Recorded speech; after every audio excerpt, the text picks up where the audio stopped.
Hello friends, welcome to my channel through a new blog.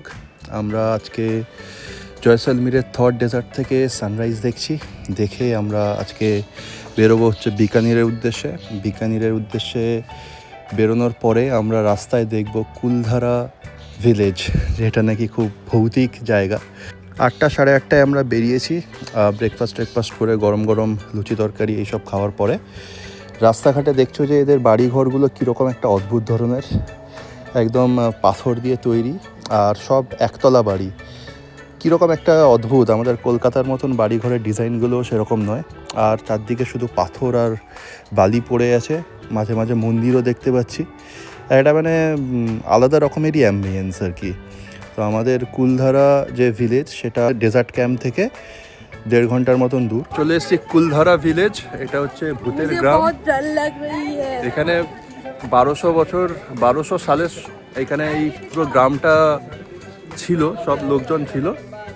কিন্তু problem হচ্ছে যে যেটা পড়ে জানলাম সেটা হচ্ছে তখনকার যে মিনিস্টার ছিল, সে এই গ্রামের যে নেতা তার মেয়ের দিকে কুনজর দিয়েছিল। তার ফলে প্রোটেস্ট করার জন্য পুরো গ্রামের লোকেরা এই গ্রামটা ছেড়ে চলে গেছে সবাই রাতারাতি। আর পুরো অভিশাপ দিয়েছে এই গ্রামে কেউ থাকতে পারবে না। সেই থেকে এই গ্রামে কেউ নেই, পুরো ফাঁকা। আমরা জাস্ট এখানে এসেছি, এবার গ্রামটা ভালো করে ঘুরে দেখবো। পায়ে পায়ে এগিয়ে চলেছি হচ্ছে কুলধারা ভিলেজের দিকে।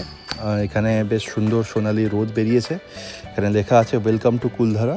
তো সামনের দিকের যে এন্ট্রান্স যেগুলো দেখতে পাচ্ছ, এগুলো অ্যাকচুয়ালি রিসেন্টলি বানানো হয়েছে, কারণ এটি একটি ট্যুরিস্ট প্লেসে এরা টার্ন আউট করে দিয়েছে। এখানে অলরেডি যে অ্যাকচুয়াল গ্রাম সেটা আমরা পরে দেখব, কিন্তু দেওয়ালে দেখছো যে খুব ভৌতিক সব ইমেজ আঁকা আছে, হাতে আঁকা ছবি, সব দেখে একটু ভয়ই লাগছে। আর অতসী তো একটু চাপেই থাকে সবসময়, ভূতের সিনেমা তো একেবারেই দেখে না। কিন্তু এই সামনের যে মিনার আর গেটগুলো আছে, এগুলো খুবই সুন্দর কারুকার্য করা, একদম ইয়েলো লাইমস্টোন দেওয়া, যেটা জয়সলমীরের ফোর্ট যেরকম সেরকম পাথর দিয়ে পুরো সুন্দর করে বানানো। এখানে প্রচুর লোক ছবিও তুলছে।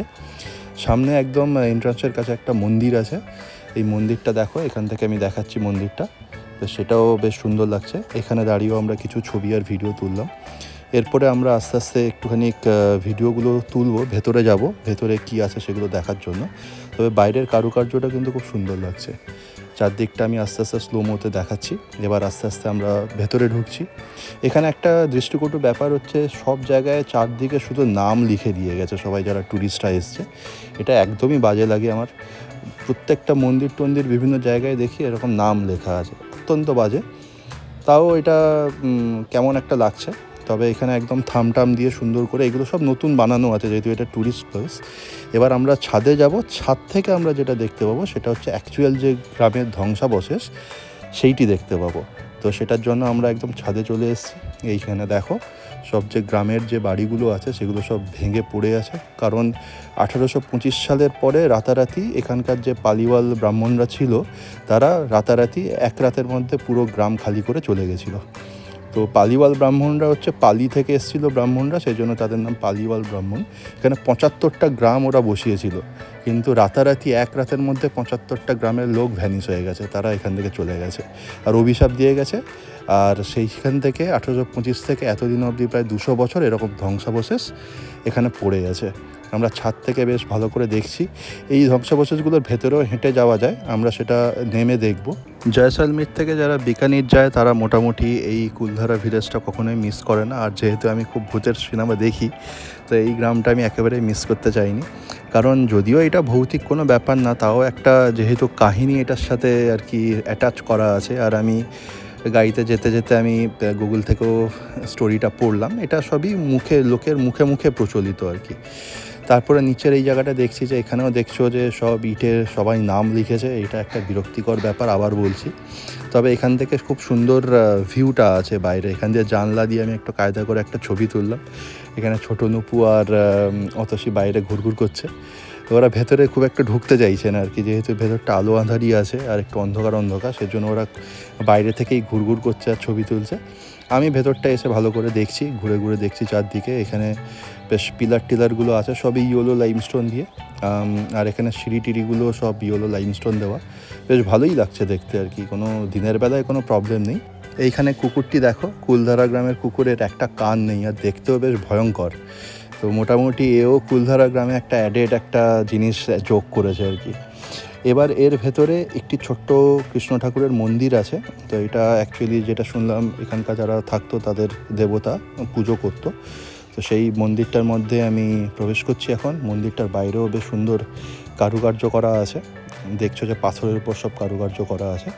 মন্দিরটাও বেশ প্রশস্ত আছে, ওপরে সব পাথরেরই সিলিং। আস্তে আস্তে আমরা ঢুকছি মন্দিরটার ভেতরে। একটু ছোট্ট ফ্রেমের মধ্যে কালী ঠাকুর আর কৃষ্ণ ঠাকুর আছে। তো এখানে দেখছো যে অনেকেই ভক্ত যারা এসছে তারা এখানে প্রণামী দিয়ে নমস্কার করে গেছে। কালী ঠাকুর আর কৃষ্ণ ঠাকুর আছে দেখতে পাচ্ছ ফ্রেমে আর কি, কোনো মূর্তি নেই আর কি।